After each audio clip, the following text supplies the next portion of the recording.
So here we are, talking a little bit about rules. Not something we often like to talk about, but something that has to be done. Let me start, for those of you that were at Bible study, I apologize that you get to hear the story again, but I chose to change names and events in this story so that no child was ever pointed out or embarrassed, not to mention that my child happens to be in the nursery at this time. There was a little 5-year-old girl who was having a trouble-filled day, right? She was arguing back and forth with her mom, and finally her mother, exasperated, because every once in a while parents do get that way. She said, "Jenny, I want you to go sit in the corner right now. You are in timeout. Sit down. Don't you get up. Don't you dare get up until I tell you to." Well, little Jenny went over and sat down in the corner. And in a few minutes, she started thinking about things, and she yelled out to her mother, "Mom!" Sorry, that was really loud. "I'm sitting down on the outside, but I'm standing up on the inside, if that's okay." Yeah, that happens. Each and every one of us has that "I'm standing up on the inside" nature within us, that mentality. Every one of us at one time or another wants to buck authority, maybe resist rules. That's why we have trouble with the 10 Commandments. You see, we view God oftentimes, especially in terms of the commandments, as this great judge, he's a downer, he's a killjoy, right? A cosmic killjoy. Well, when we think of the 10 Commandments, maybe some of us, the next thought in our mind after we think God, downer, killjoy, Charlton Heston, right? You never know. For those that are younger and don't get that, ask somebody older later. Okay? I hope today we get an opportunity to look at the 10 Commandments in an entirely new way. Rules. Nobody really likes them, but we all need them. We often think about rules as sometimes restricting or confining, right? But often rules provide safety. They provide security for us. Just think for a minute, what would it be like if society had no rules? What happens when they're broken? Being here in Huntsville, where there's, is there 5 or 7 prisons here within the city limits? Last year in the United States, would you believe that there were over 100 million cases filed in state courts alone for people breaking rules? See, our human community is naturally cruel, mean to each other. We hurt people. We hurl insults at them. Maybe sometimes we even hoard what we should be giving them. We'll go after them, and then we'll withdraw from them. One guy said to the other, like about a week ago, I heard this in rehearsal, "Hey, I heard you and your wife got into a really big argument last night. They must live in apartments or something." And the guy said, "Yeah, we did." "Well, how did it turn out for you?" "Well, she came crawling to me on her hands and on her knees." "Yeah, what'd she say?" "Well, she said, 'Get out from underneath the bed and fight like a man.'" I actually heard that at opera a week ago. And I thought, that's good. See, during our journey through the story, instead of getting lost in the details of our lower story, we're directed up, way up, more than 30,000 feet in the air, however far it is, to that upper story as we connect the pieces of that story to figure out what God's up to. Chapter 5 in the story surprises us when we get to see what God's doing for us and the grand plan to get us all back. See, in chapter 5, God wants to come down and he wants to dwell with the people of Israel. This is the big idea, right? This is the big vision of the whole story. It's God's declaration. I want to come down and dwell with you. God wants to come down and, in today's term, do life with us. Right? That was the original vision way back in Genesis 1 at creation.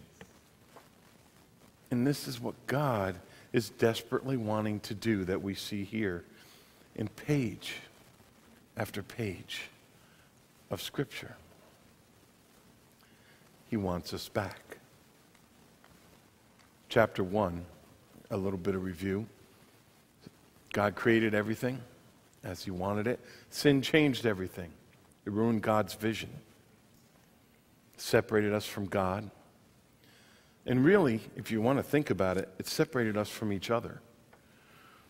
In chapters 2, 3, and 4, God interacts with people, not everybody, but individuals.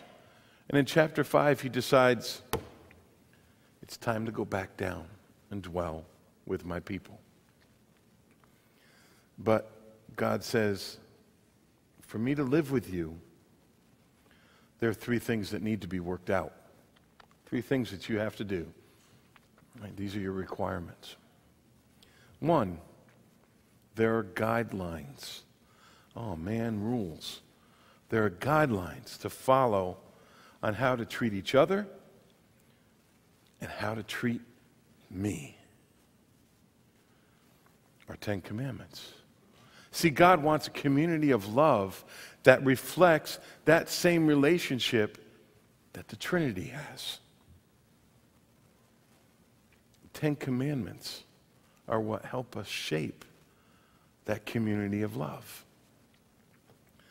In Commandments 1, 2, and 3, we talk about our relationship with God. We call that, Luther calls that the first table of the law.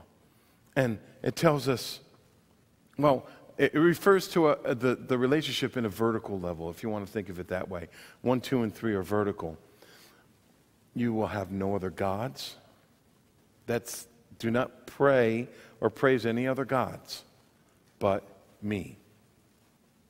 Don't make any false idols. I think Randy called it mad cow disease during the video about the golden calf. Think about how you use my name. Don't use it carelessly. And remember to take a day and rest. Take that day to come to me and worship and be fed by me. The Sabbath is essentially that day of instruction for us, that day to take off from our lower story, to put that all on pause and focus on the upper story, that relationship with God. See, commandments 4 through 10 then, if that was the first table, this is the second table. And it tells us how we are to treat each other. And it starts as a basis with mom and dad. To love, honor, and respect your mother and father. Listen to them. Right there. Now we're not dealing vertically. Now we're dealing horizontally. Now let me say that again. Love your mother and your father and listen to what they say. Did the kiddos get that? Yeah. Mine are in the other room. Oh, doggone it. Oh well. Do not plot to kill anybody. Okay. Be faithful to your husband or your wife. Don't steal. Do not tell lies about other people. And don't look at anything in a greedy way that belongs to somebody else. You know, I think it's really cool that the kids in Sunday school today made their little tablets of the Lord's Prayer. And the way that they write some of them out, I think is really cool. The first three are give God first place in your life. Don't put anything before him. Do not worship anyone or anything but God. Save one day each week to rest and spend time with God. And this is cool. God's name, I did them out of order, sorry. God's name is special. Use God's name with respect. There's your basis, huh? And then it goes on to say, do not steal. Mothers and fathers, you should listen to them. Tell the truth. Don't harm anybody. And be happy with who you are and what you have. That's a cool way to put that. See, our sinful nature resists those kind of guidelines. We see even while Moses was away getting the Ten Commandments, Aaron and the people went and built a golden calf, right? And they worshiped it. Oh, that's not good. God will not be with rebellious people. In Exodus 32:22, Moses actually intervenes so that God will not wipe out his rebellious people. Wow. Moses steps in. Now the second thing, we have to have rules. The second thing, God needs a place to stay, right? He's not looking for the La Quinta Inn or anything like that. He needs a place to stay. In Exodus 25, we read about the tabernacle. God gave specific directions for the making of the tabernacle. Probably to these people, because otherwise they're going to go off on a tangent so fast, it'll make your head spin, right? Any of you have seen the movie Up? Squirrel. All right? They're going to forget. So he gives specific directions. In Exodus 25:8-9, it says, then have them make a sanctuary for me, and I will dwell among them. Make this tabernacle and all its furnishings exactly like the pattern I will show you. See, the tabernacle at that time was a portable tent. God would guide his people with a moving cloud during the day or a column of fire by night. God would dwell, God bless you, God would dwell in the most holy place. And nobody could see God's face.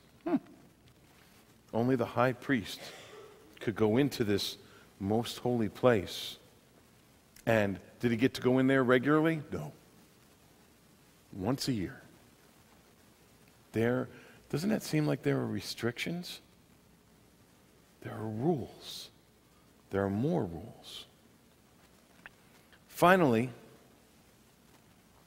the third thing was that sin had to be atoned for.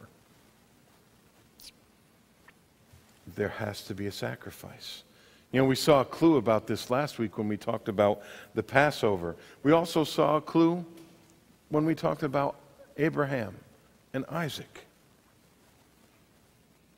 To atone for sin, there would have to be shedding of blood. Read the book of Leviticus. It's pretty clear. See, the sinful nature of man is the main thing that keeps us separated from God. Each one of us has a sinful nature. We're born with it.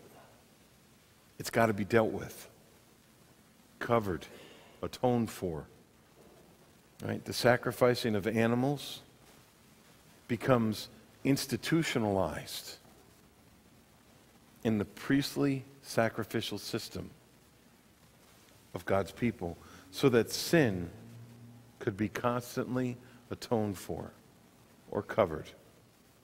The new nation that God wanted to build needed their sins covered so that God could live with them, right?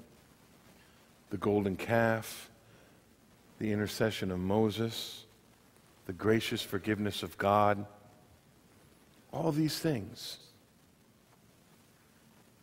made it possible for God to dwell with his people. See, Exodus 33, 14 through 17 tells us, the Lord replied, and he's talking to Moses at this time, "My presence will go with you, and I will give you rest." Then Moses said to him, "If your presence does not go with us, do not send us up from here. How will anyone know that you are pleased with me and with your people unless you go with us? What else will distinguish me and your people from all the people on the face of the earth?" And the Lord said to Moses, "I will do the very thing you have asked, because I am pleased with you and I know you by name." Wow. God knows Moses' name. See, these were the basic rules that were set to establish a system that would properly help us relate to God and to one another. Today, we get to look at Jesus, who is our great high priest, and his blood that once was the atonement for all sins. But see, with the blood of Jesus on the doorframe, if you will, of our life, we're forgiven. And we're given direct access into this most holy place that could otherwise only be accessed once a year. Wow. We are the place where God dwells. It's not in some tent now. It's in us. We're the new tabernacle. We talked about this morning. The church is not a building, as beautiful as it may be, or if it's a tent. The church is us. And we are the place where God resides.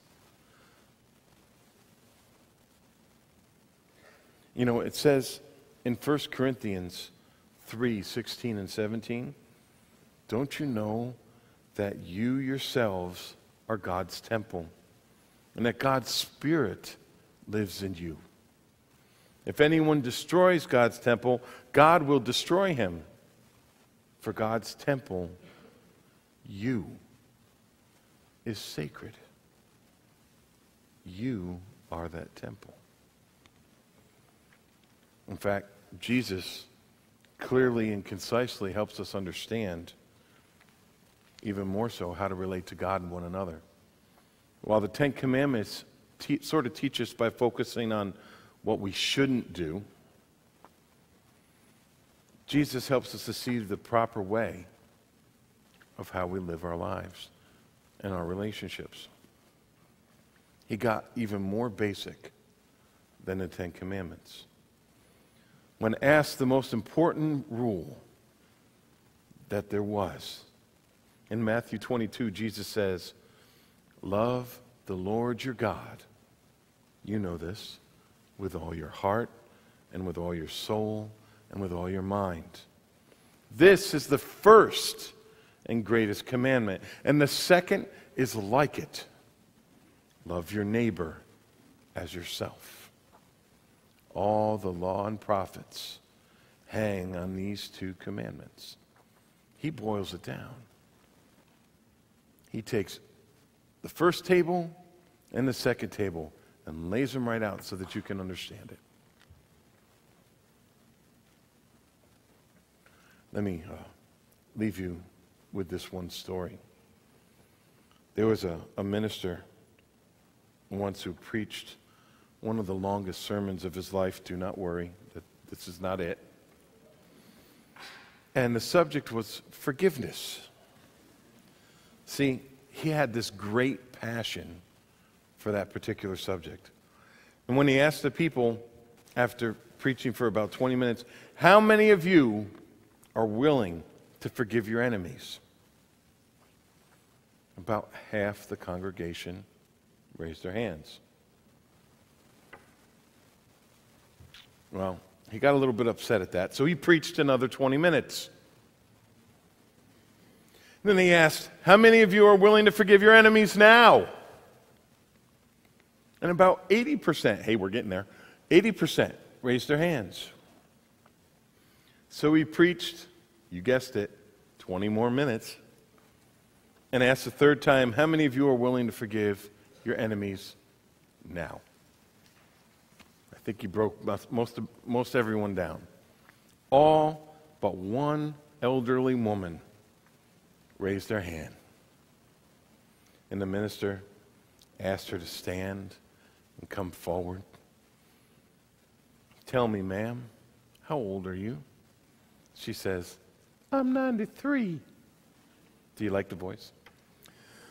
Well, how is it that you are able to forgive all of your enemies? She said, I don't have any. How have you lived to the age of 93 and you don't have any enemies? I have outlived them all. See, on the outside, right?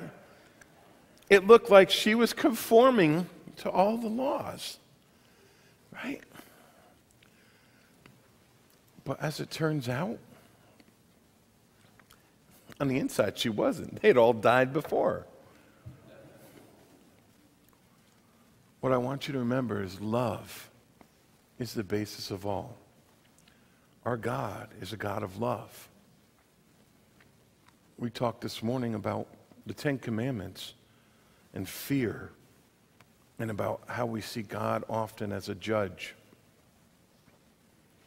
Our God is a God of love.